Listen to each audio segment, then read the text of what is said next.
Hey Paige, so censorship. There's not really a lot that I can say that you haven't already.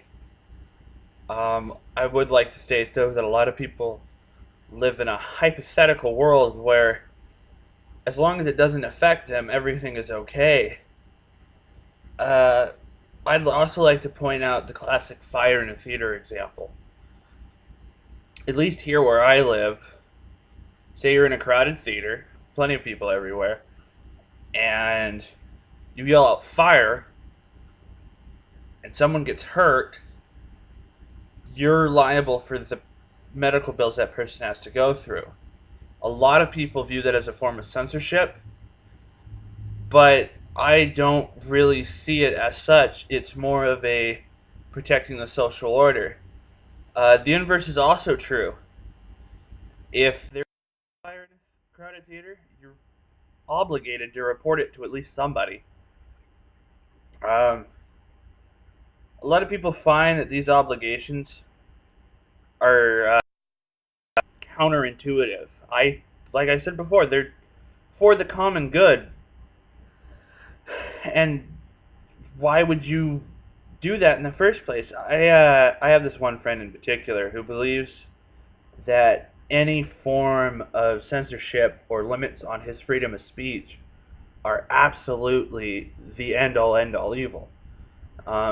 His line of thought is he should be able to yell fire in a crowded theater, and if the person gets hurt, then it's their fault for not moving and getting out of the way fast enough.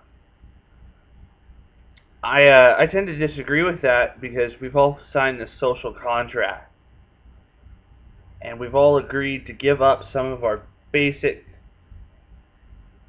rights basically, so that everything goes smooth.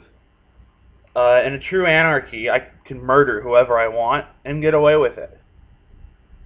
But we've agreed as a society to not do that in order to make it so that everybody can get along and everybody can enjoy equal protection under the law.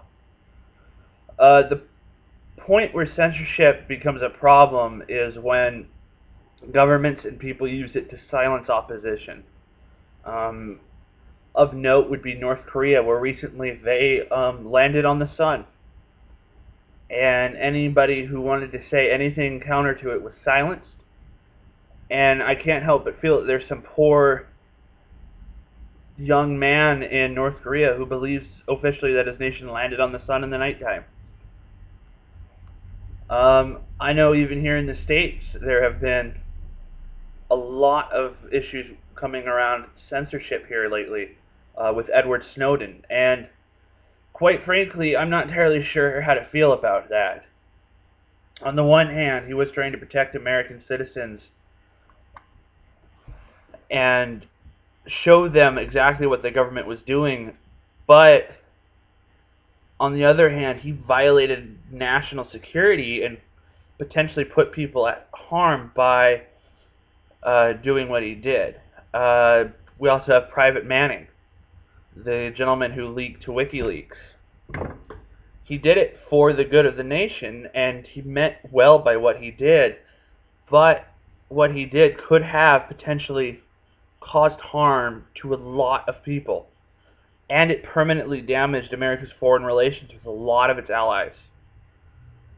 And so I think, even though I don't believe in censorship, I do believe that you should think about what you're about to say and weigh the good versus the bad. Like, I could walk around saying anything and everything that was on my mind and be perfectly legal about it, but would that make me a good person? And also the flip side of that is I could sit there and be polite and courteous and never say anything mean, but I wouldn't be being genuine, and I'd be viewed as a bad person in most circles.